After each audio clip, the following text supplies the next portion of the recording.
أعوذ بالله من الشيطان الرجيم.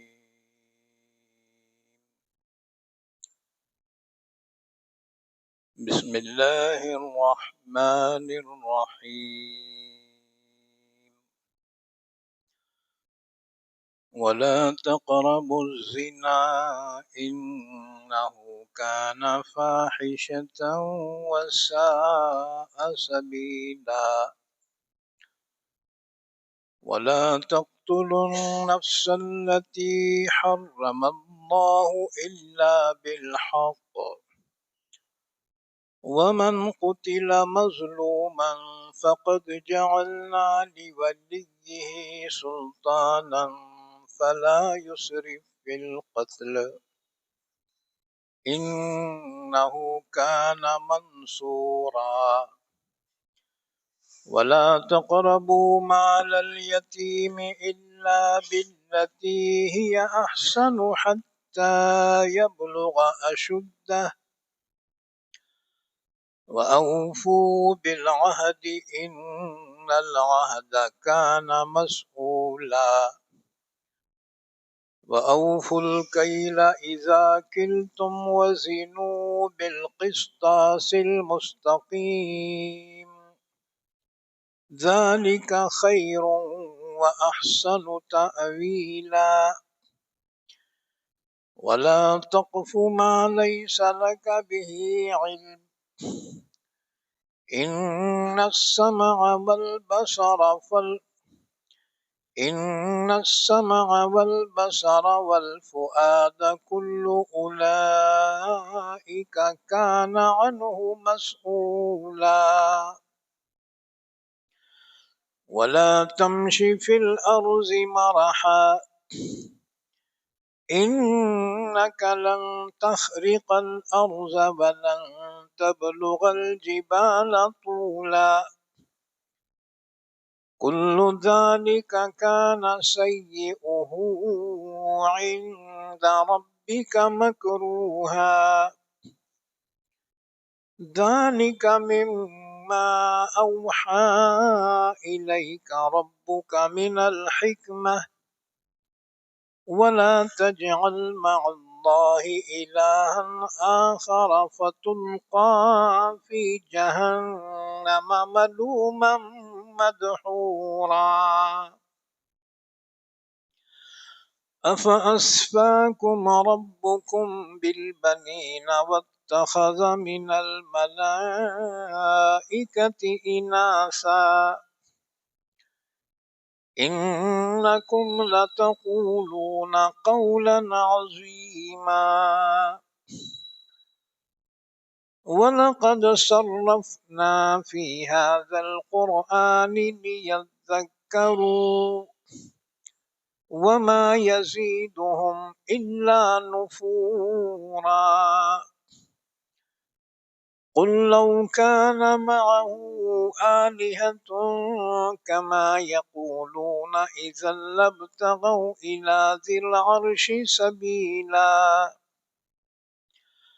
سبحانه وتعالى عما يقولون علوا كبيرا. تسبح له السماوات السبع والأرض ومن فيهن وإن من شيء إلا يسبح بحمده ولكن لا تفقهون تسبيحهم إنه كان حليما غفورا. وإذا قرأت القرآن جعلنا بينك وبين الذين لا يؤمنون بالآخرة حجابا مستورا. وجعلنا على قلوبهم أكنة أن يفقهوه وفي آذانهم وقرا وإذا ذكرت ربك في القرآن وحده ولوا على أدبارهم نفورا. نحن أعلم بما يستمعون به إذ يستمعون إليك وإذ هم نجوى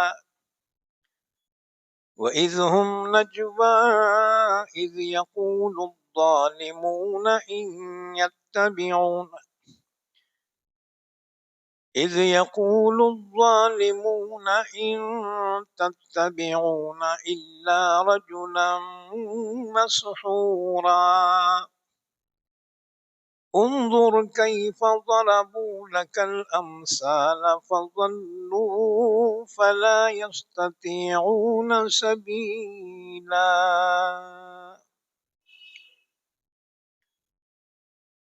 پناہ میں آتا ہوں میں اللہ کی شیطان مردود سے. شروع کرتا ہوں میں اللہ کے نام سے جو بڑا مہربان نہایت رحم کرنے والا ہے. وَلَا تَقْرَبُوا الزِّنَا إِنَّهُ كَانَ فَاحِشَةً وَسَاءَ سَبِيلًا. اور تم قریب بھی نہ جاؤ زنا کے، بے شک وہ بے حیائی ہے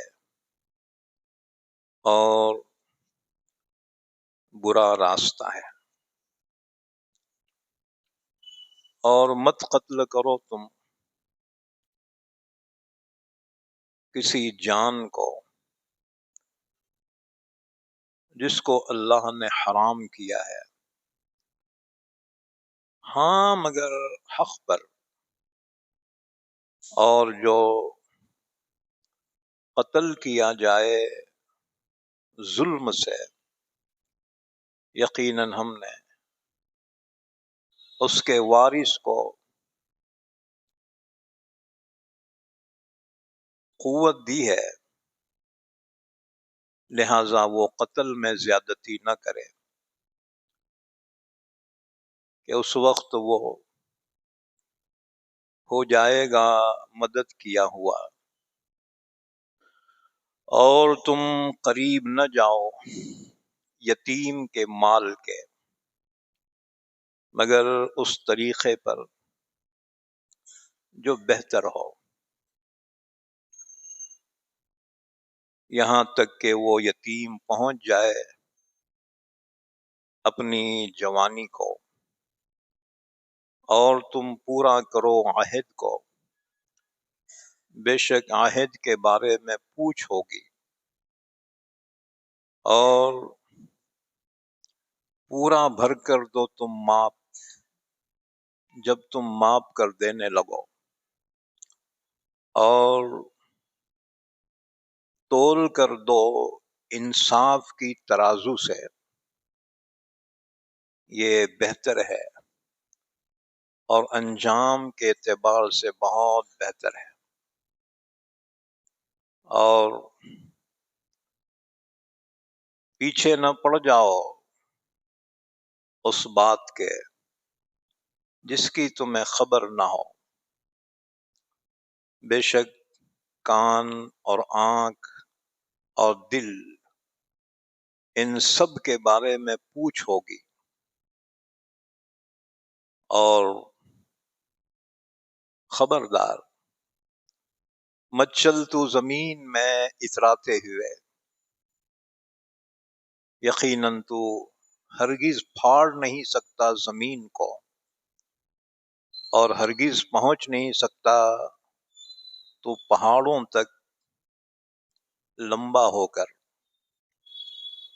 یہ جتنی باتیں ہیں ان سب میں بری چیز تیرے رب کی بیزاری ہے. یہ مضمون ان باتوں میں سے ہے جس کی وحی بھیجی ہے آپ کے رب نے آپ کی جانب حکمت سے. اور مت ٹھہرا تو اللہ کے ساتھ دوسرے معبود، ورنہ ڈالا جائے گا تو جہنم میں ملامت کیا ہوا، ڈھکیلا ہوا۔ کیا تمہارے رب نے تمہیں چن کر دیے ہیں بیٹے اور خود بنا لیا ہے فرشتوں کو بیٹیاں؟ یقیناً تم بہت بڑی بات کہہ رہے ہو، اور یقیناً ہم نے پھیر پھیر کر بیان کر دیا ہے اس قرآن میں تاکہ وہ نصیحت حاصل کرے، اور ان کو تو نصیحت سے نفرت ہی بڑھتی جا رہی ہے۔ اے نبی صلی اللہ علیہ وسلم، آپ کہہ دیجئے اگر اللہ کے ساتھ کوئی اور بھی معبود ہوتے جیسا یہ کہہ رہے ہیں تو اس وقت ضرور وہ تلاش کر لیتے عرش والے تک راستہ۔ پاک ہے اللہ کی ذات اور برتر ہے اس سے جو یہ کہہ رہے ہیں، نہایت اسی کی پاکی بیان کر رہے ہیں۔ ساتوں آسمان اور زمین اور جو کچھ ان میں ہے اور جتنی چیزیں ہیں، تمام پاکی بیان کر رہی ہیں اللہ کی تعریف کے ساتھ، اور لیکن تم ان کی تسبیح کو سمجھ نہیں سکتے۔ بے شک اللہ بردبار ہے، بخشنے والا ہے۔ اور اے نبی صلی اللہ علیہ وسلم، جب آپ قرآن پڑھتے ہیں تو ہم آپ کے اور ان لوگوں کے درمیان جو آخرت پر ایمان نہیں رکھتے پوشیدہ حجاب ڈال دیتے ہیں، اور ہم نے ان کے دلوں پر پردے ڈال رکھے ہیں اس بات سے کہ وہ اس کو سمجھے، اور ان کے کانوں میں ڈانٹ ہے۔ اور جب آپ قرآن میں صرف اپنے رب کا ذکر کرتے ہیں تو یہ لوگ نفرت میں بھرے ہوئے پیٹ پھیر کر چلے جاتے ہیں۔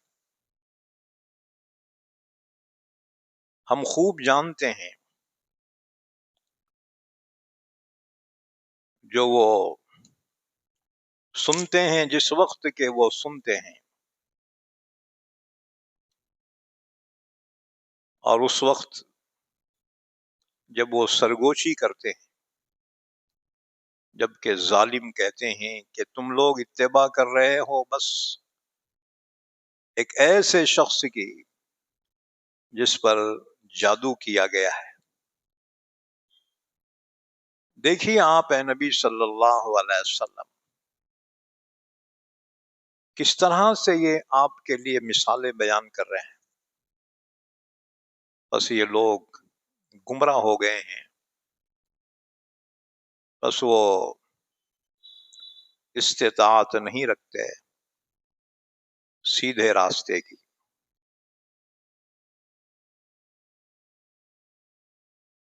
یہ سورہ بنی اسرائیل ہے۔ آج سورہ بنی اسرائیل کی آیت نمبر 32 سے لے کر آیت نمبر 48 تک پڑھی گئی ہیں۔ ان آیتوں کا ربط ان سے پہلی آیتوں سے یہ ہے، احکامات بیان کیے جا رہے تھے۔ آج ہم نے جو آیتیں پڑھی ہیں یہ 15واں پارہ ہے۔ ان آیتوں میں بھی احکامات بیان کیے گئے ہیں۔ چنانچہ پہلی آیت میں زنا سے متعلق حکم بیان کیا گیا ہے، وَلَا تَقْرَبُوا الزِّنَا، خبردار زنا کے قریب بھی مت جاؤ، اِنَّهُ كَانَ فَاحِشَةً، یقیناً وہ بڑی بے حیائی ہے، وَسَاءَ سَبِيلًا، اور یہ بہت برا راستہ ہے۔ اس راستے پر چلنے والے خود بھی تباہ ہو گئے اور خاندان کے خاندان تباہ ہو گئے۔ جس کو زنا اور حرام کاری کی عادت پڑ جاتی ہے نا، بیوی بچے خاندان سارے برباد ہو جاتے ہیں۔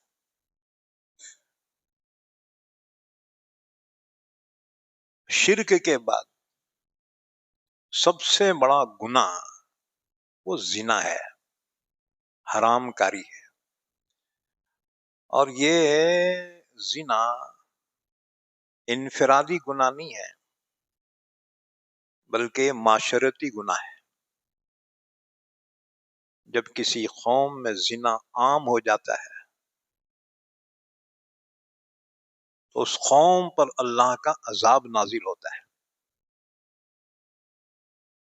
چنانچہ اس سلسلے میں کچھ احادیث مبارکہ،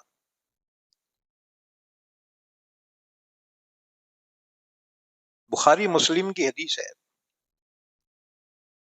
رسول اللہ صلی اللہ علیہ وسلم نے فرمایا، زانی جب زنا کرتا ہے تو وہ ایمان والا نہیں ہوتا، چور جب چوری کرتا ہے وہ ایمان والا نہیں ہوتا، اور شرابی جب شراب پیتا ہے تو ایمان والا نہیں ہوتا۔ یعنی اس وقت ایمان اس سے نکل جاتا ہے۔ جب وہ اس چیز سے فارغ ہوتا ہے پھر ایمان لوٹ آتا ہے۔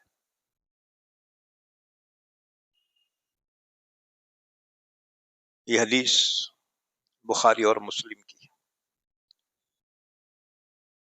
ابو داؤد اور ترمذی کی حدیث ہے۔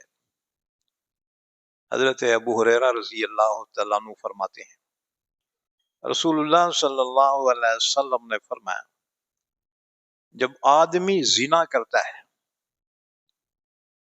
تو زنا کرتے وقت ایمان اس کے اندر سے نکل کر سائبان کی طرح اس کے سر پہ معلق ہوتا ہے۔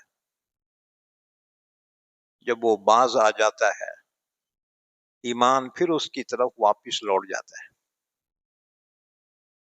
پھر اندازہ لگاؤ، اگر اس برے فعل کے وقت موت آ جائے تو وہ کفر کی موت ہوگی۔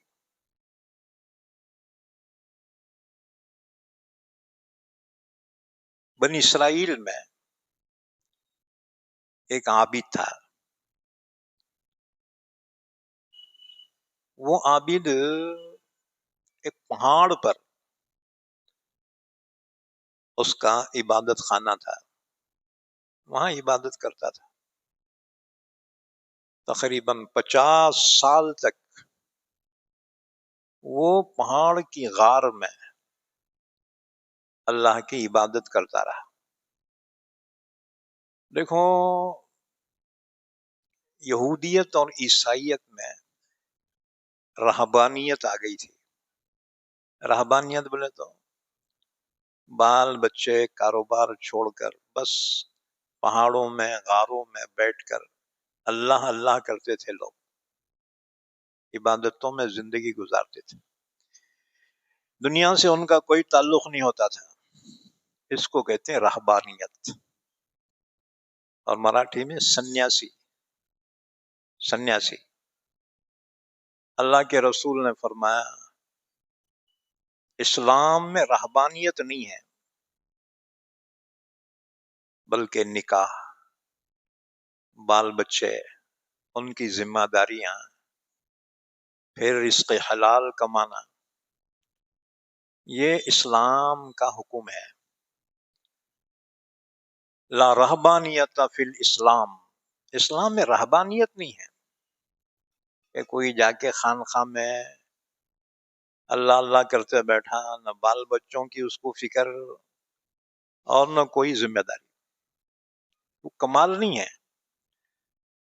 ذمہ داریوں سے بھاگ کر ایک طرف ہو کر اللہ اللہ کرتے بیٹھنا کمال نہیں ہے۔ سب میں رہ کر ذمہ داریاں ادا کرتے ہوئے پھر اللہ اللہ کرنا، یہ کمال کی بات ہے۔ یعنی بندوں کے حقوق بھی ادا کرنا اور اللہ کے حقوق بھی ادا کرنا۔ اسلام نام ہے دو چیزوں کا، حقوق اللہ اور حقوق العباد کے ادا کرنے کا۔ بہرحال تو اسلام سے پہلے یہودیت میں، عیسائیت میں رہبانیت تھی۔ اللہ نے فرمایا وَرَهْبَانِيَةً ابْتَدَعُوهَا مَا كَتَبْنَاهَا عَلَيْهِمْ، عیسائیوں نے رہبانیت اختیار کی، ہم نے ان پر فرض نہیں کی تھی، انہوں نے خود اسے ایجاد کیا۔ پھر کیا ہوا؟ وَمَا رَعَوْهَا حَقَّ رِعَایَتِهِ، پھر اس کی رعایت نہیں رکھ سکے وہ۔ آج بھی عیسائیوں میں رہبانیت ہے، ان کے مرد راہب بن جاتے ہیں، ان کی عورتیں راہبہ یعنی نن بن جاتی، کنواری، زندگی بھر کنواری ہوتی ہیں اور اپنے مذہب کی خدمت کرتی ہیں۔ ہاں جی، خدمت اچھی چیز ہے، لیکن بے نکاحی رہنا اس کو اسلام نے پسند نہیں کیا، کیونکہ انسان کے اندر خواہشات ہوتے ہیں اور خواہشات کی تسکین کے لیے اللہ نے نکاح کا طریقہ رکھا، فطری خواہش کی تسکین کے لیے نکاح رکھا۔ حضرت آدم علیہ السلام جب جنت میں تھے، آدم کی پیدائش زمین پر ہوئی، اس کے بعد اللہ نے ان کو جنت میں رکھا، اکیلے تھے، جنت کی ساری نعمتیں ہونے کے باوجود جنت میں دل نہیں لگتا تھا۔ اللہ نے آدم پر نیند طاری کی، آدم سو گئے، اللہ نے اپنی قدرت سے آدم کی بائیں پسلی سے ان کا جوڑا یعنی حضرت حوا کو پیدا فرمایا۔ آدم علیہ السلام جب نیند سے بیدار ہوئے تو دیکھا سامنے ایک حسین خوبصورت عورت کو، تو پوچھا تم کون ہو؟ انہوں نے کہا جی میں حوا ہوں۔ آدم نے پوچھا کائے کے واسطے پیدا کی گئی ہو؟ حضرت حوا نے کہا تمہارے کو سکون پہنچانے کے واسطے۔ پھر اللہ نے فرمایا یا آدم اسکن انت وزوجک الجنت، آدم اب تو اور تیری بیوی دونوں جنت میں رہو۔ اللہ نے آدم اور حوا کا نکاح کر دیا جنت میں، اور پھر جب دنیا میں بھیجے گئے تو آدم و حوا سے اولاد کا سلسلہ جاری فرمایا۔ حضرت آدم کے حضرت حوا سے جو اولاد پیدا ہوئی 20 بیٹے اور 20 بیٹیاں، اور باقی پوری دنیا کے انسان ان کی اولاد کی اولاد ہیں۔ اسی طرح سے دنیا میں جتنے بھی پیغمبر تشریف لائے تمام نے نکاح فرمایا، ان کی بیویاں تھی، ان کی اولاد ہوئی.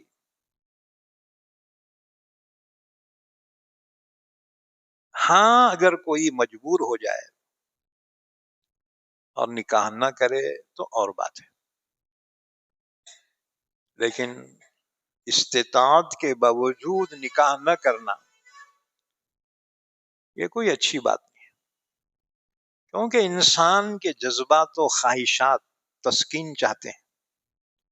اگر حلال ذریعے سے پوری نہ ہو تو حرام میں مبتلا ہونے کا اندیشہ ہے. اس لیے اللہ تعالیٰ نے حکم دیا وَأَنكِحُوا الْأَيَامَ مِنكُمْ وَالصَّالِحِينَ مِنْ عِبَادِكُمْ.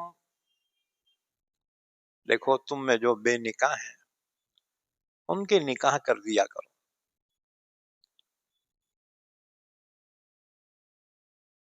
وَالصَّالِحِينَ مِنْ عِبَادِكُمْ وَإِمَائِكُمْ، تمہارے غلام باندیاں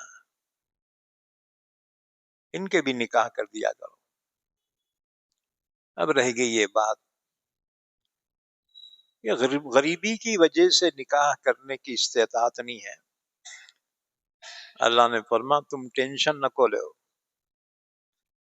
ان یکونوا فقراء یغنیہم اللہ من فضلہ،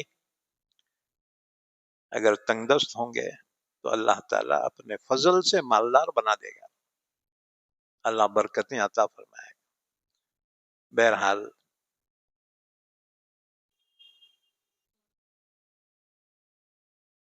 انسان کا ایک اپنا گھر ہو، خاندان ہو، بیوی ہو، بچے ہو، ہاں جی، وہ گھر جنت کا نمونہ ہوتا ہے. یہی بات سمجھ میں، کیونکہ اولاد ماں باپ کے لیے آنکھوں کی ٹھنڈک ہوتی ہے، دل کا سرور ہوتی ہے.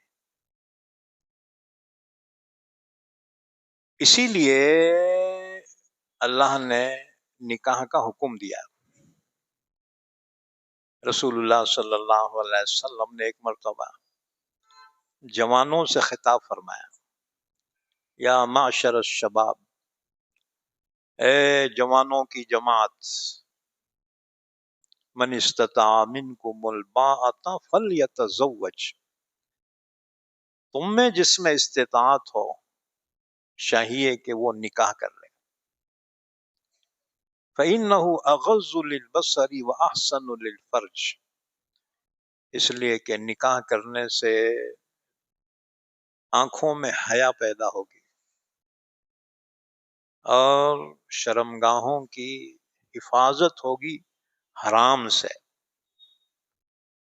پھر آگے فرمایا وَمَن لَّمْ يَسْتَطِعْ، اگر جس میں استطاعت نہیں ہے نکاح کرنے کی، فَعَلَيْهِ بِالصَّوْمِ، اس کو چاہیے کہ روزوں کا اہتمام کرے، نفل روزے رکھے. فَإِنَّهُ لَهُ وِجَاء، کیونکہ روزہ شہوت کے زور کو توڑ دیتا ہے.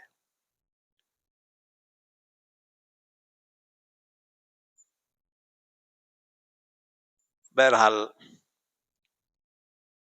ایک اور حدیث،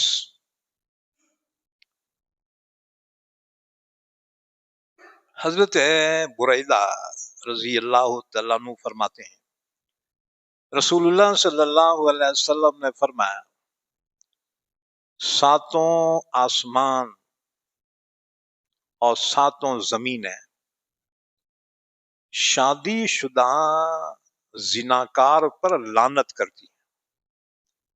شادی شدہ ہو کر بھی حرام میں مبتلا ہے،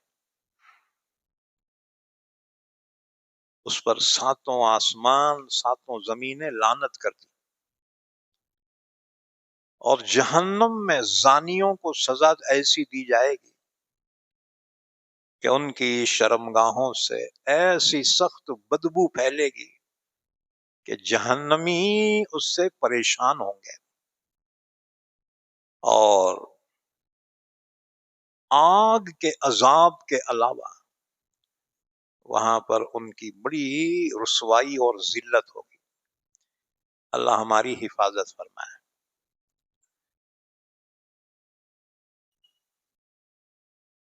اسی طرح سے اور ایک حدیث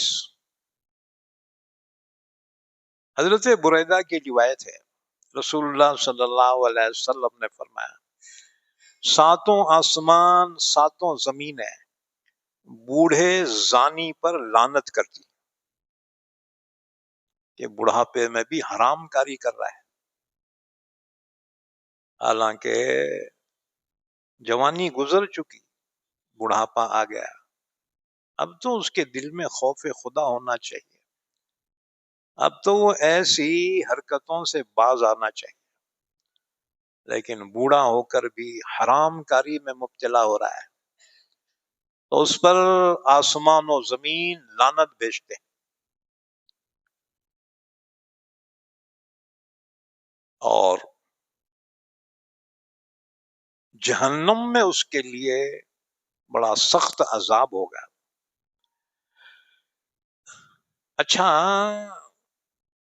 اسلام میں زنا کی سزا سب سے زیادہ سخت سزا ہے، کیونکہ یہ جرم انفرادی نہیں ہے، یہ جرم معاشرتی ہے، سماجی جرم ہے، یہ زنا، حرام کاری، اس کی وجہ سے خاندان ختم ہو جاتے ہیں۔ اچھا، ایک زمانے میں یورپ اور امریکہ میں عورتوں پر اتنی پابندیاں تھی کہ ان کو بس ایک جانور سے بڑھ کے کوئی حیثیت نہیں دی جاتی تھی۔ اس کے بعد انقلاب آیا، آزادی کا انقلاب آیا، تو پھر یہ ہوا کہ وہ پہلے کا ریئیکشن اتنا خطرناک ہوا کہ آزادی بے حیائی میں تبدیل ہو گئی، اور پھر وہاں جو قانون بنے وہاں کی پارلیمنٹوں میں کہ عورتوں کو اختیار دیا گیا کہ اپنی زندگی جس طرح چاہے گزارے، وہاں کا قانون ہے کسی کی زندگی میں آپ ڈسٹرب نہیں کر سکتے، کسی کو روک نہیں سکتے برائی سے، اگر روکیں گے تو گنہگار کو تو سزا نہیں ملے گی، روکنے والے کو سخت سزا ملے گی۔ تو یہ ریئیکشن تھا، اور اس کا نتیجہ یہ ہوا آج یورپ امریکہ میں خاندانوں کا پتہ نہیں ہے، کون کس کی اولاد ہے کوئی گارنٹی نہیں دے سکتا، ہاں جی، اس قدر بے حیائی، غلط تعلقات تو وہاں فیشن ہو گئے، ہاں جی، کئی نکاح، کئی تعلق، وہاں پر کوئی اپنی ولدیت یقین کے ساتھ نہیں بتا سکتا ہے کہ جس کی طرف منسوب کیا جا رہا ہے وہی اس کا باپ ہوگا۔ یہ نتیجہ تھا بے حیائی کا، آزادی کا۔ اسلام آزادی کی حمایت کرتا ہے، لیکن اخلاق کے دائرے میں، اخلاق کے دائرے میں اسلام آزادی کی حمایت کرتا ہے، لیکن بد اخلاقی آزادی نہیں ہے، بد اخلاقی تو حرام کاری ہے وہ۔ اللہ کا شکر ہے، اللہ نے ہمیں اسلام جیسا پاکیزہ مذہب عطا فرمایا، ہاں جی، تو اللہ تعالیٰ نے فرمایا وَلَا تَقْرَبُوا الزِّنَا، زنا کے قریب بھی مت جاؤ۔ کیا مطلب؟ صاف کہنا تھا زنا مت کرو، ہاں جی، زنا مت کرو، لیکن یہاں پر اس کو شدت کے ساتھ بیان کرنے کے لیے فرمایا زنا کرنا تو بہت دور ہے، اس کے قریب بھی مت جاؤ، یعنی وہ اسباب جو زنا تک پہنچانے والے ہیں ان اسباب سے بھی دور رہو۔ زنا تک پہنچانے والے اسباب کیا ہیں؟ مرد اور عورت کا مکس کلچر، مکس کلچر. اب جو ہے آزادی نسوان کا نعرہ دیا گیا، یہ نعرہ بڑا پرتکلف ہے لیکن اس کے نتائج بہت بھیانک ہیں. اب نعرہ دیا گیا کہ مرد و عورت کو کاندھے سے کاندھا مل کے ترقی کرنا چاہیے. تو میں کہتا ہوں اگر کاندھے سے کاندھا ملا رہے واندہ ہو جاتا ہے. آج ہر محکمے میں لو عورتیں آ گئی ہیں. ہاں جی، چلو اسلام آزادی کا مخالف نہیں ہے، لیکن جو آزادی انسان کو بد اخلاق بنا دے، جو آزادی انسان کو بے حیا بنا دے، اسلام اس آزادی کی مخالفت کرتا ہے. وَلَا تَقْرَبُوا الزِّنَا، زنا کی برائی کو شدت کے ساتھ بیان کرنے کے لیے فرمایا. زنا کرنا تو بہت دور کی بات ہے، اس کے قریب بھی مت جاؤ. تو زنا کے قریب جانے سے مراد اس کے اسباب بھی اختیار نہ کرو. زنا کے اسباب کیا ہیں؟ Mix culture. اب تعلیم سے لے کر باقی معاشرے کے ہر کام میں مکس کلچر ہو گیا. آنکھوں سے حیا ختم ہو گئی، اور پھر بے تکلفی بڑھ گئی. اور بے تکلفی کا نتیجہ کیا ہے؟ یہی حرام کاری ہے. حیدرآباد کے بہت بڑے عالم، بہت بڑے شیخ گزرے ہیں، حضرت عبداللہ شاہ صاحب رحمت اللہ علیہ. پرانے لوگاں نام سنے ہوں گے، اب نئے بچوں تو نہیں معلوم. جی، حیدرآباد کے بہت بڑے محدث تھے، محدث دکن کہلاتے تھے وہ، حضرت عبداللہ شاہ صاحب رحمت اللہ علیہ.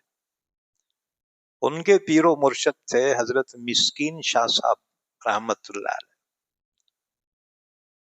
ان کے مریدین میں مرد بھی تھے، عورتیں بھی تھیں، لیکن شریعت کے اتنے پابند تھے کہ آپ خواتین سے انتہائی پردہ کرتے تھے. ان کی ایک مریدہ تھی، کافی عمر ہو گئی تھی ان کی، حضرت کی بھی کافی عمر ہو گئی تھی. انہوں نے درخواست کی، حضرت یہ پردہ کب تک، یہ پردہ کب تک؟ اب تو آپ بھی بوڑھے ہو گئے، میں بھی بوڑھی ہو گئی، یہ درمیان کا پردہ آپ ختم کیجئے. حضرت نے جواب میں فرمایا، بڑا پیارا جواب. حضرت نے فرمایا یہ بھی سچ ہے کہ میں بھی بوڑھا ہو گیا، تم بھی بوڑھی ہو گئی، لیکن حضرت محمد صلی اللہ علیہ وسلم کی شریعت تو بوڑھی نہیں ہو گئی.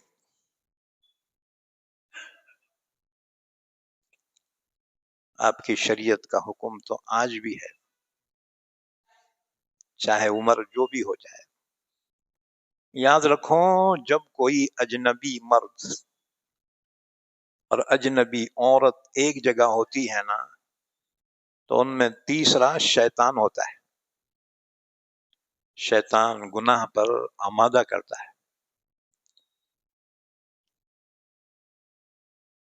اور ایک سبب جو زنا تک پہنچانے والا ہے، وہ ہے غیر عورت کو دیکھنا. یاد رکھو، پہلے آنکھیں بہکتی ہیں، پھر دل بہکتا ہے، پھر انسان بہکتا ہے. اب تو پردے بھی ایسے ہو گئے، نقاب، بس اسکوپ ڈال دیے نا، وہ سمجھتے ہیں یہی پردہ ہے. ہاں جی، آنکھیں کھلے رہتے، چہرہ بھی کھلا، پھر پردہ کے پردہ. وارے واہ. ہاں جی، یہ آنکھیں تو دل کا دروازہ ہیں. یہ آنکھیں دل کا دروازہ ہے. آنکھوں کے ذریعے سے جذبات، احساس دل میں اترتے ہیں. اس لیے اللہ نے حکم دیا کہ ایمان والی عورتیں یدنین علیہن من جلابیبہن، عورتیں نقاب کے لیے بڑی چادریں اپنے اوپر ڈال لیں. بڑی چادریں. پہلے زمانے میں برقعے جو رہتے تھے نا، یہ نخرے کے برقعے نہیں تھے. ہاں جی، بڑی بوڑھی عورتیں بڑی چادریں اوڑھتی تھی. عربی میں اس کو جلباب کہتے ہیں، اور اس کی جمع جلابیب. یدنین علیہن من جلابیبہن، اللہ نے حکم دیا تھا عورتیں اپنے آپ کو بڑی چادروں میں لپٹ کر پھر باہر نکلے ضرورت کے لیے.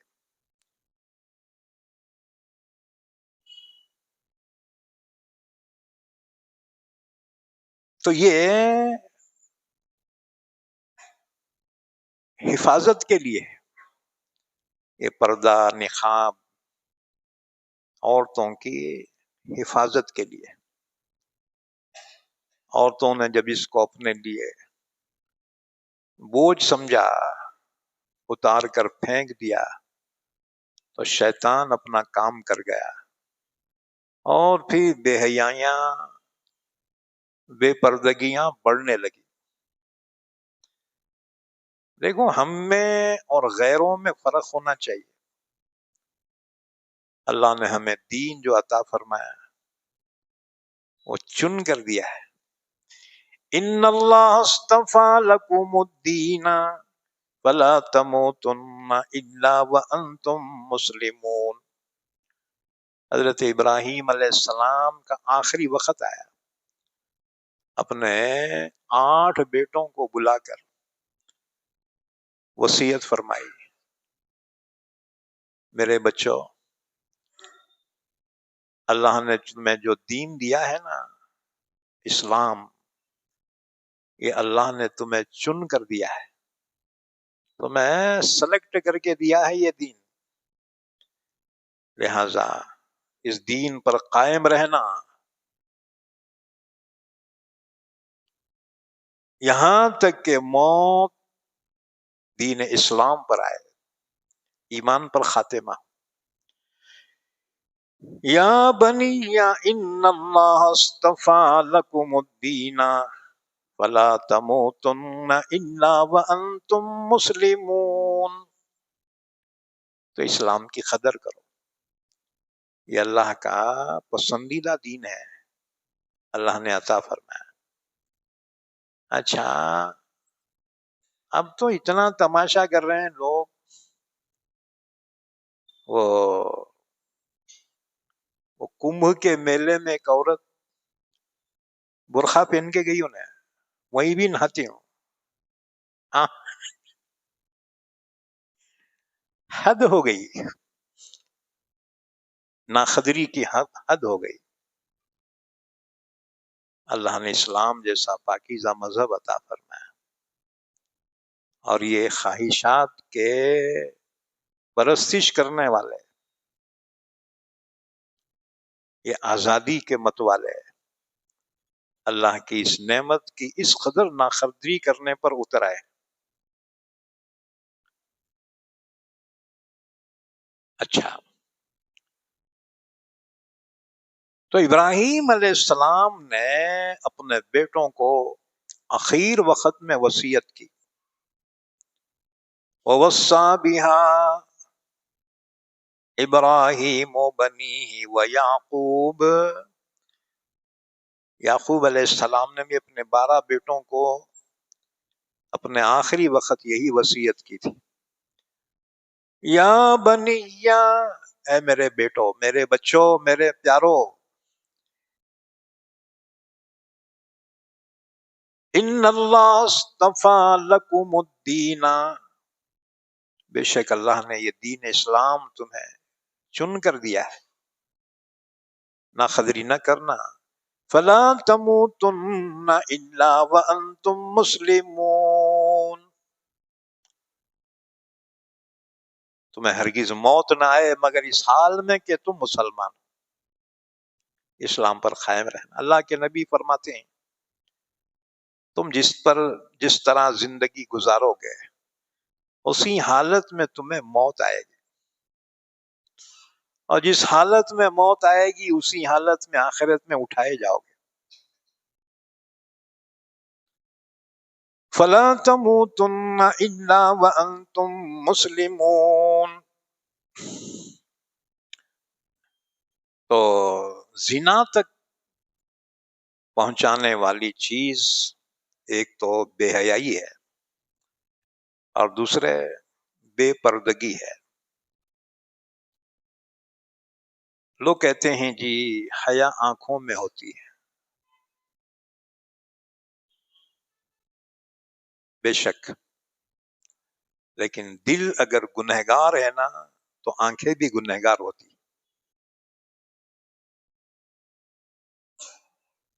اس کا علاج کیا ہے؟ بد نظری کا علاج کیا ہے؟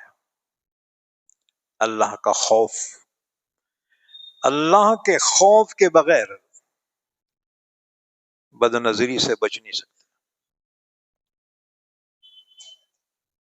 تو بہرحال ایک حدیث اور سن رہا، مسند احمد کی حدیث ہے۔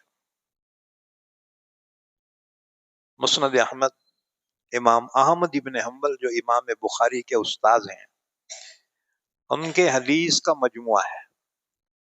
مسند احمد بخاری سے سینئر کتاب ہے حدیث کی۔ تو مسند احمد کی حدیث ہے، ایک نوجوان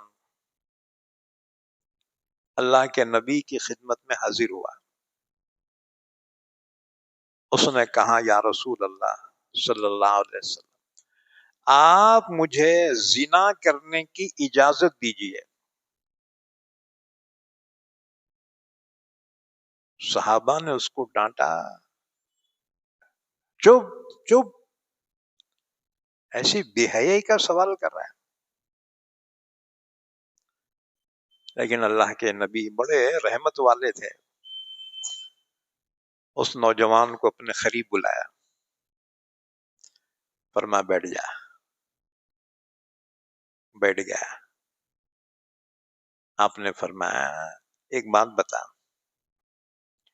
کیا تو یہ پسند کرتا ہے کہ یہی کام کوئی تیری ماں کے ساتھ کرے؟ وہ تو گھبرا گیا، اس نے کہا رسول اللہ ہرگز نہیں۔ حضور نے فرمایا اچھا یہ بتا، کیا تو یہ پسند کرتا ہے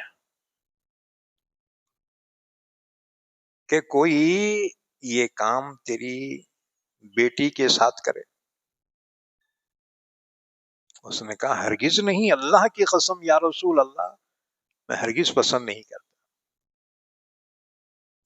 حضور نے فرمایا اچھا، کیا یہی کام یعنی زنا کیا تو اپنی بہن کے ساتھ ہونا پسند کرتا ہے؟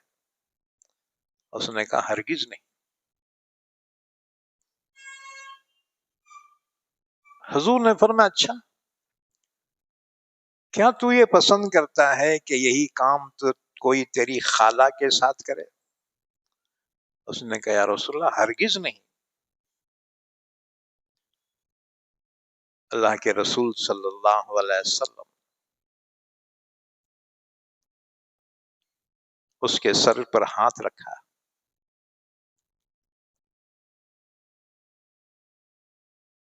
اور دعا فرمائی، یا اللہ اس کے گناہ کو بخش دے، اس کے دل کو پاک کر دے، یا اللہ اسے عصمت والا بنا۔ اللہ کے نبی نے اس کو دعا دی۔ صحابہ فرماتے ہیں اس کے بعد اس کی حالت ایسی ہو گئی کہ وہ کسی کی جانب نگاہ اٹھا کر بھی نہیں دیکھتا تھا. زنا تو دور کی بات ہے، کسی کی طرف نگاہ اٹھا کر بھی نہیں دیکھتا تھا. اللہ نے وہ حیا اس کو عطا فرمائی. الحیاء شعبۃ من الایمان، حیا ایمان کا شعبہ ہے.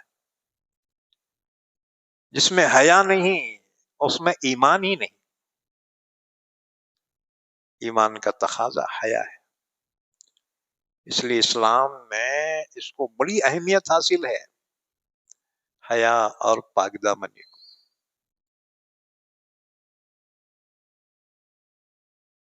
ایک مرتبہ اللہ کے نبی صلی اللہ علیہ وسلم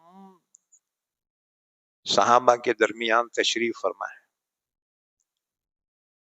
آپ نے ایک سوال کیا صحابہ سے. آپ نے فرمایا بتاؤ عورت کے لیے سب سے بہتر کیا ہے؟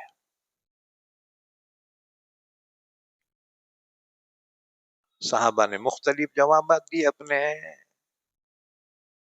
علم اور معلومات کے مطابق. اللہ کے نبی مطمئن نہیں ہوئے. حضرت علی نے محسوس کیا کوئی بھی جواب نہیں دے رہا. مجلس سے ہلو اٹھ کے چلے گئے. حضرت علی سیدھا اپنے گھر کو گئے. بی بی فاطمہ سے حضرت علی نے یہی سوال کیا. بی بی فاطمہ اللہ کے نبی کی بیٹی تھی نا، حضرت علی کی بیوی تھی. حضرت علی نے بی بی فاطمہ سے پوچھا فاطمہ بتاؤ ایک سوال ہے، عورت کے لیے سب سے بہتر کیا ہے؟ حضرت فاطمہ نے فرمایا عورت کے لیے سب سے بہتر یہ ہے کہ وہ کسی غیر مرد کو نہ دیکھے اور کوئی غیر مرد اس کو نہ دیکھے. حضرت علی پھر ہلو آگے مجلس میں بیٹھ گئے.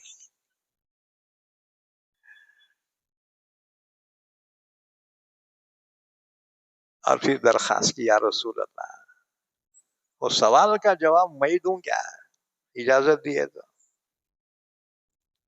حضور نے فرمایا ٹھیک ہے تم جواب دو. حضرت علی نے جواب دیا کہ عورت کے لیے سب سے بہتر یہ ہے کہ وہ کسی غیر مرد کو نہ دیکھے اور کوئی غیر مرد اس کو نہ دیکھے. حضور نے فرمایا علی یہ جواب کہاں سے لائے؟ یہ جواب کہاں سے لائے؟ عرض کیا حضور آپ کی صاحبزادی سے لے کر آیا ہوں جواب. حضور نے فرمایا جواب صحیح ہے، اور کیوں نہ ہو فاطمہ میرے جگر کا ٹکڑا ہے.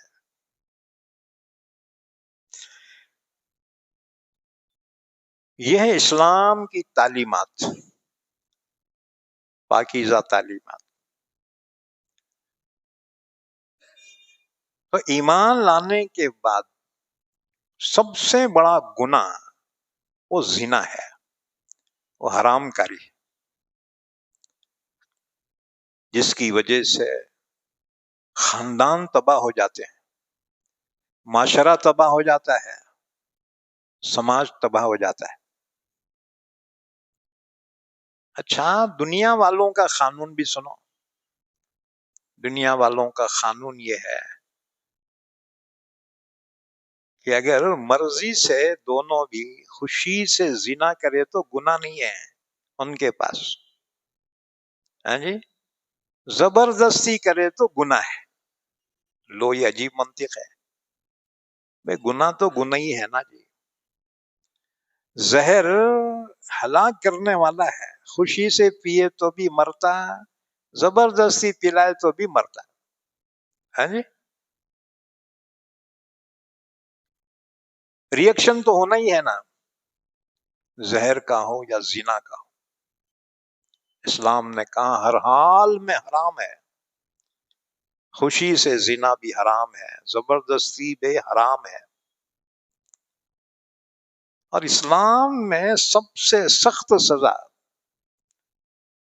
جس گناہ کی ہے وہ زنا ہے۔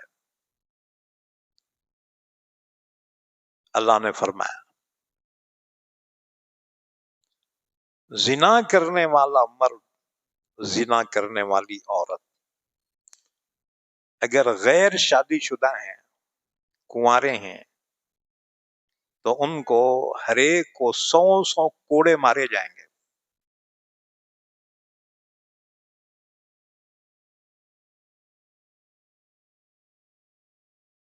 فَاجْلِدُوا كُلَّ وَاحِدٍ مِّنْهُمَا 100 جلدہ۔ غیر شادی شدہ اگر زنا کرے، مرد یا عورت، تو ان کی سزا ہر ایک کو 100 کوڑے مارے جائیں گے۔ کوڑے بولے تو چمڑے کے رہتے ہیں، ایک مارے تو چمڑی نکلتی، 100 کوڑے مارے جائیں گے۔ اچھا، اور اگر شادی شدہ ہو کر زنا کرے تو اس کی سزا کیا ہے؟ الشیخ والشیخوخۃ اذا زنیا فرجموہما۔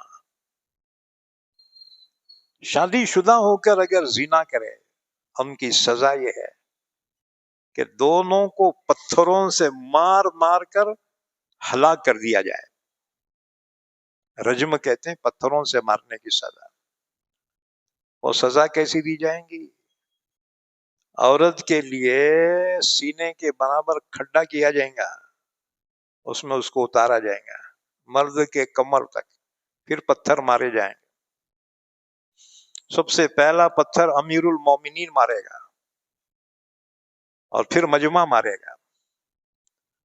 اللہ نے فرمایا یہ سزا بند کوٹھڑی میں نہیں دی جائے گی۔ وَلْيَشْهَدْ عَذَابَهُمَا طَائِفَةٌ مِّنَ الْمُؤْمِنِينَ۔ کھلے میدان میں یہ سزا دی جائیں گی، اور ایمان والوں کی ایک بڑی جماعت اس وقت حاضر ہے۔ وَلْيَشْهَدْ عَذَابَهُمَا طَائِفَةٌ مِّنَ الْمُؤْمِنِينَ، اور آگے فرمایا ان دونوں کو سزا دیتے وقت کسی کے دل میں رحم نہیں آنا چاہیے۔ رحم آنے کا مطلب یہ ہے اللہ کے قانون پر اعتراض کرنا، اور اللہ کے نبی نے یہ سزا دی اپنے حیات میں۔ اچھا، حضرت عمر رضی اللہ تعالیٰ، اللہ ان کے قبر کو نور سے منور فرمایا۔ حضرت عمر رضی اللہ تعالیٰ عنہ کے بیٹوں میں سے ایک بیٹا تھا ابو شہمہ۔ ابو شہمہ چھوٹا بیٹا تھا، جوانی میں اس سے یہ غلطی ہو گئی زنا کی۔ حضرت عمر رضی اللہ تعالیٰ عنہ تشریف فرما ہے مسجد نبوی میں، صحابہ موجود ہیں۔ ایک عورت آئی، ایک نوجوان عورت آئی، کہنے لگی امیر المومنین، میں ایک باغ سے گزر رہی تھی، آپ کا بیٹا ابو شہمہ شراب کی نشے میں اس نے مجھے پکڑ کر مجھ سے زنا کیا ہے۔ حضرت عمر تو دنگ رہ گئے۔ عمر کا بیٹا، ہاں جی، معلوم ہوا شیطان بہت بدماش ہے۔ وہ نبی کی اولاد ہو یا ولی کی اولاد ہو، اللہ شیطان کے شر سے حفاظت فرمائے۔ ہاں جی،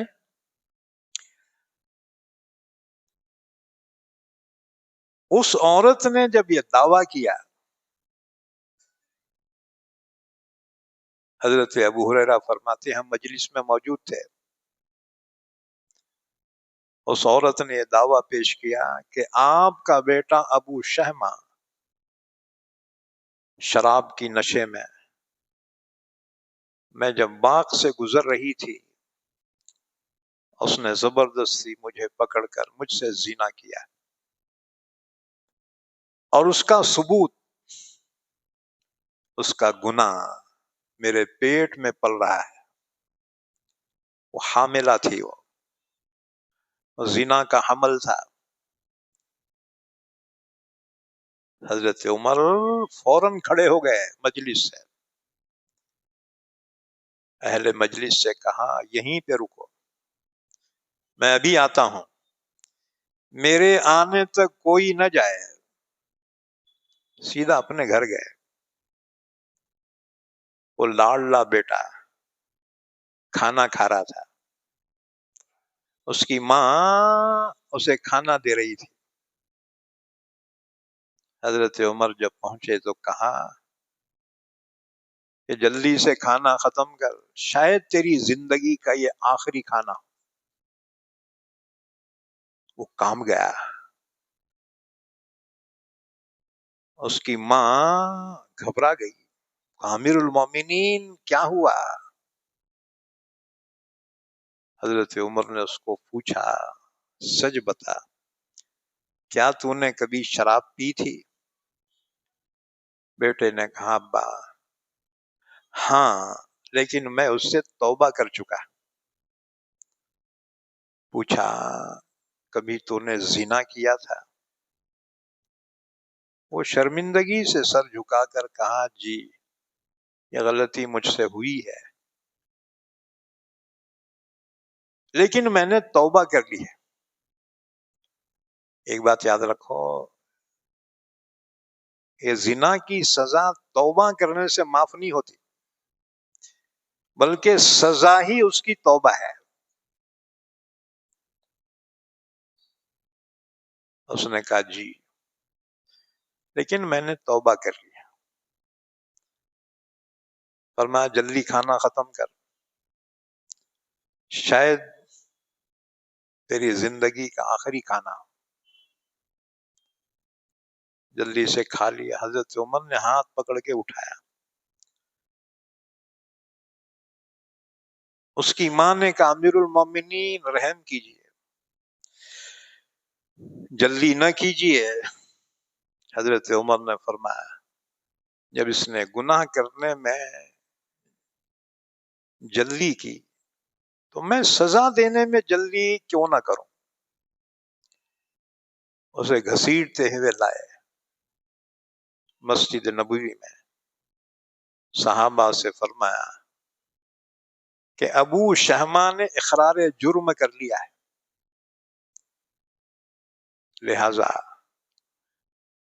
شریعت اسلام کے قانون کے مطابق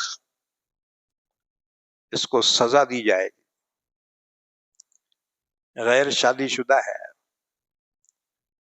قرآن نے کہا کہ زنا کرنے والا مرد، زنا کرنے والی عورت غیر شادی شدہ ہوں تو ہر ایک میں سے ان کو 100 کوڑے مارو، اس نے اقبال جرم کر لیا ہے، لہذا اس کو سزا دی جائے۔ جلاد کو حکم دیا کہ اس کو کوڑے مارو۔ پورے صحابہ دیکھ رہے ہیں، امیر المومنین، دنیا کا عظیم ترین حکمراں،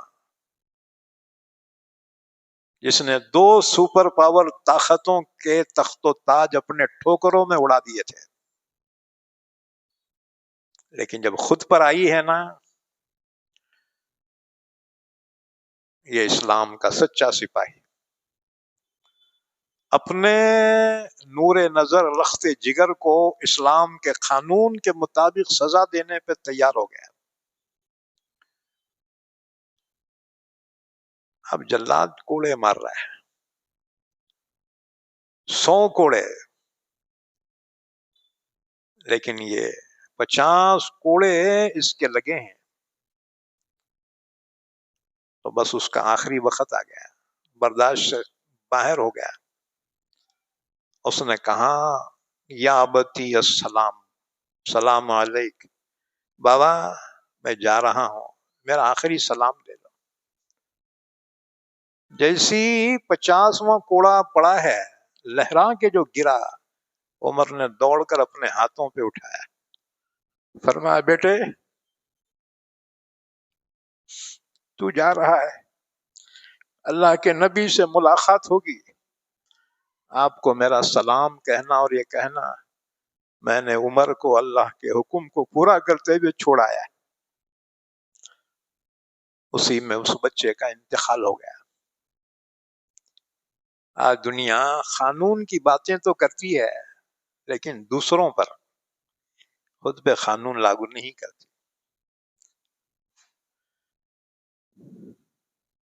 تو اسلام میں سب سے بڑا جرم اگر ہے وہ زنا ہے۔ اللہ نے بہت تاکید سے فرمایا وَلَا تَقْرَبُوا الزِّنَا، خبردار زنا کے قریب بھی مت جاؤ، إِنَّهُ كَانَ فَاحِشَةً وَسَاءَ سَبِيلًا، بے شک زنا بے حیائی ہے اور بہت برا راستہ ہے، اس راستے پہ نہ کو چلو، دنیا میں بھی تباہ ہو جاؤ گے، آخرت میں بھی تباہ ہو جاؤ گے۔ دوسرا حکم بیان کیا جا رہا ہے وَلَا تَقْتُلُوا النَّفْسَ الَّتِي حَرَّمَ اللَّهُ إِلَّا بِالْحَقِّ، کسی کو ناحق قتل مت کرو، اللہ نے حرام کیا ہے قتل۔ ان 7 بڑے گناہوں میں سے ہیں جو ہلاک کرنے والے ہیں، کسی کو ناحق قتل کر دینا۔ اگر کسی مسلمان کو جان بوجھ کر قتل کرے، اس کی سزا وہی ہے جو کافر کی سزا ہے۔ کافر کی سزا یہ ہے کہ وہ جہنم میں ہمیشہ ہمیش کے لیے داخل ہوگا، خالدین فیہا ابدا۔ جو سزا کافر کی ہے وہی سزا زناکار کی ہے، چاہے زنا کرنے والا مرد ہو یا زنا کرنے والی عورت ہو۔ اللہ نے فرمایا وَمَن يَقْتُلْ مُؤْمِنًا مُتَعَمِّدًا فَجَزَاؤُهُ جَهَنَّمُ خَالِدًا فِيهَا، جہنم میں داخل ہوں گا کسی کو ناحق قتل کرنے والا۔ اچھا، ناحق قتل کرنا تو گناہ ہے، پھر کوئی قتل ایسا بھی ہے جو برحق ہے، ہاں جی؟ ہاں، 3 قتل برحق ہے۔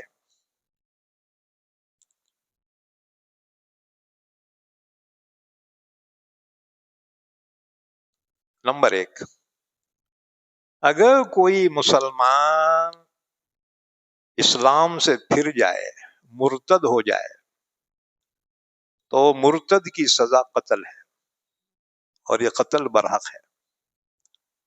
نمبر 2، اگر کوئی کسی کو ناحق قتل کرے تو قاتل کو قتل کرنا برحق ہے، قصاص کے اندر۔ اور نمبر 3، شادی شدہ ہو کر زنا کرے، اس زانی کی سزا قتل ہے۔ تو 3 قتل برحق ہیں، مرتد کی سزا قتل ہے، قاتل کی سزا قتل ہے، اور تیسرے شادی شدہ زانی کی سزا قتل ہے۔ اس کے علاوہ قتل وہ ناحق ہے، وَلَا تَقْتُلُوا النَّفْسَ الَّتِي حَرَّمَ اللَّهُ إِلَّا بِالْحَقِّ، خبردار کسی جان کو ناحق قتل نہ کرو جو اللہ نے حرام کیا ہے تم پر، ہاں مگر حق کے ساتھ، جو قتل ہے وہ درست ہے، مگر کون کریں گا؟ یہ قانون کریں گا، حکومت کرے گی، ہاں جی، آپس میں یہ سزا نہیں دے سکتے، یہ سزا حکومت دے گی، قانون دے گی۔ اس کے بعد سنو کچھ حدیثیں۔ حدیث نمبر 1، رسول اللہ صلی اللہ علیہ وسلم نے ارشاد فرمایا، ساری دنیا کی تباہی اللہ کے نزدیک اس سے ہلکی ہے کسی مسلمان کو ناحق قتل کیا جائے۔ ایک اور حدیث، رسول اللہ صلی اللہ علیہ وسلم نے فرمایا کہ اگر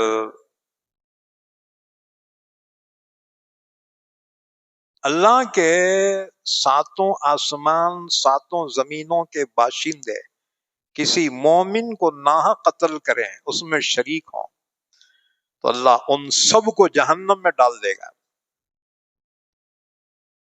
ایک اور حدیث، رسول اللہ صلی اللہ علیہ وسلم نے فرمایا،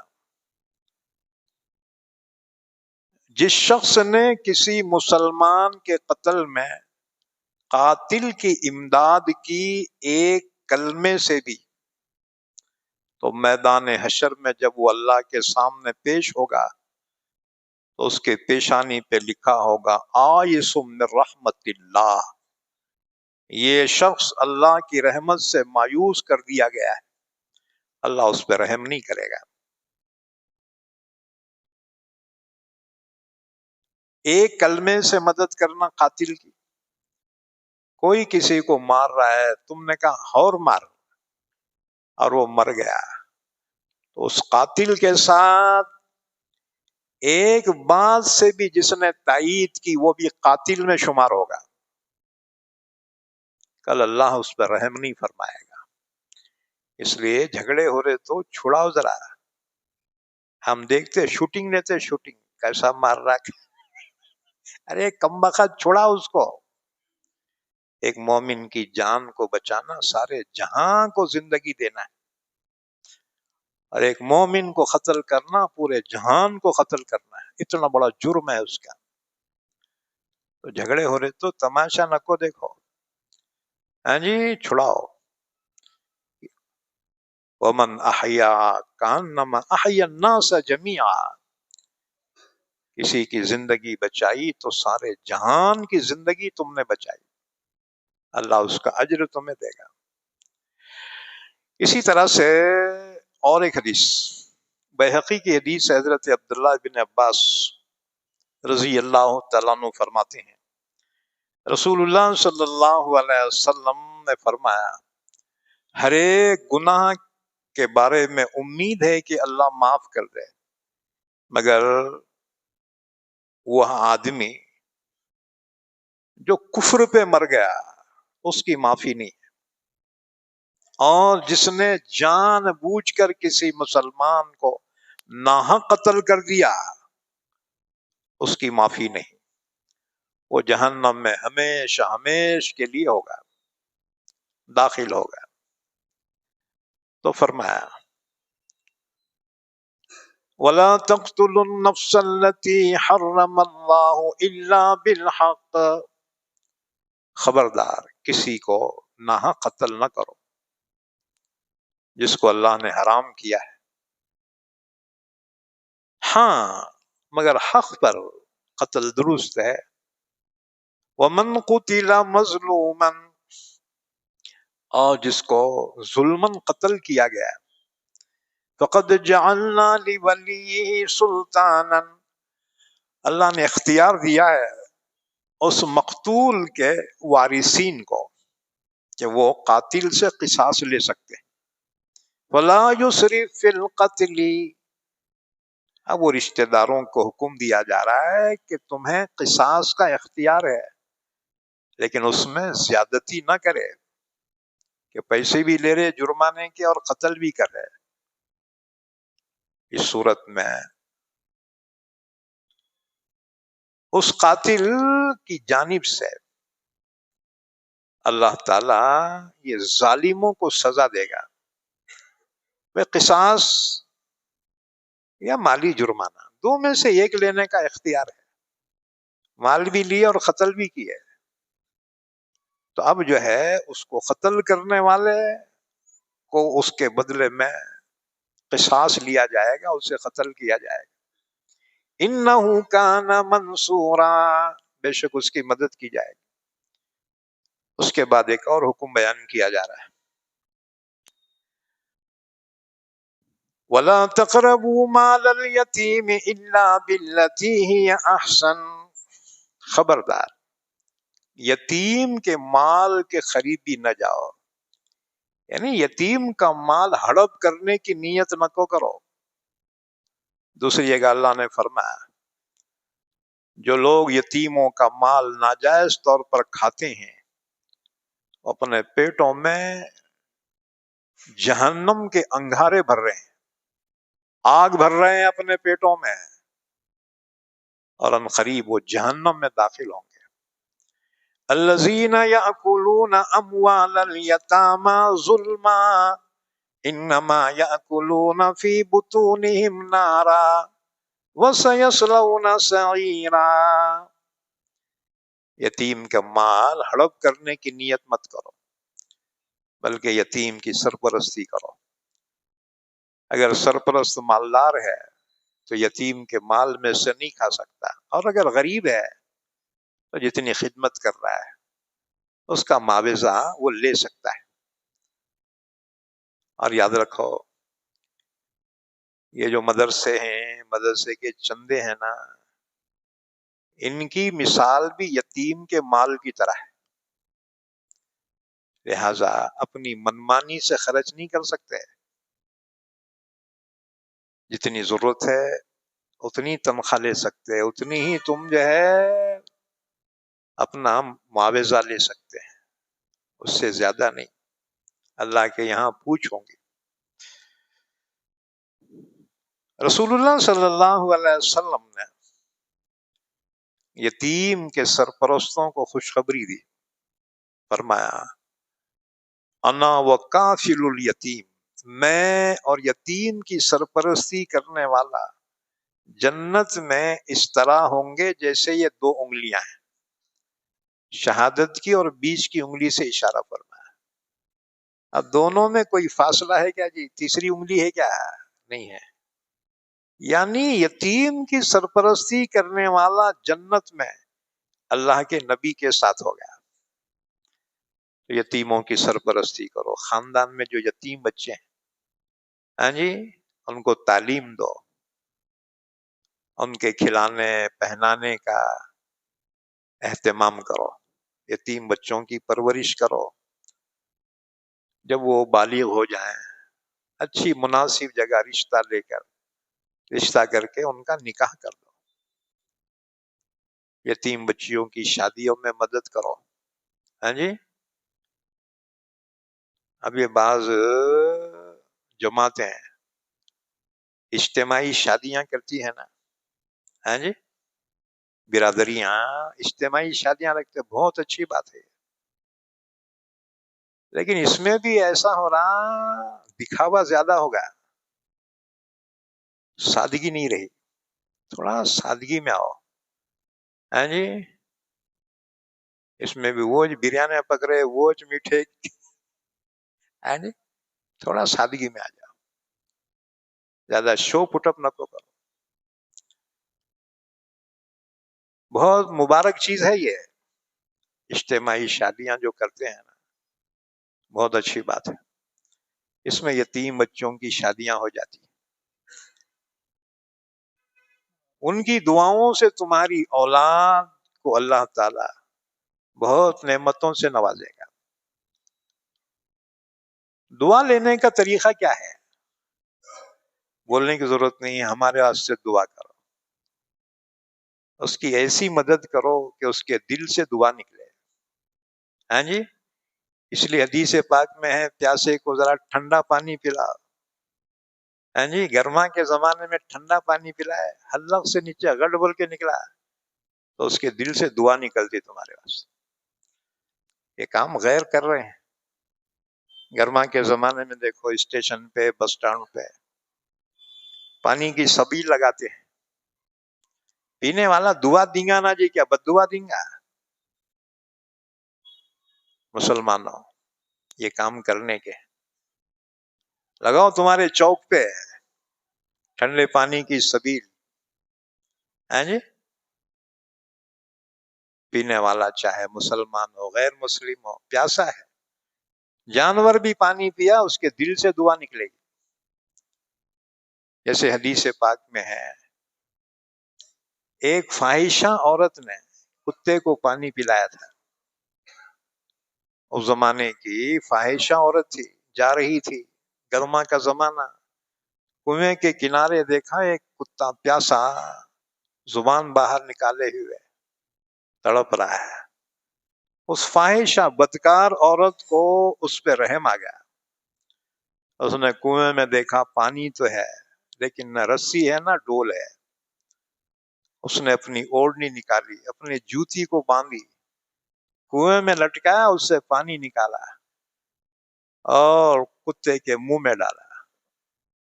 کتا جب پانی پی لیا بس جی اس کی جان میں جان آ گئی، وہ اٹھ کر چل لیا.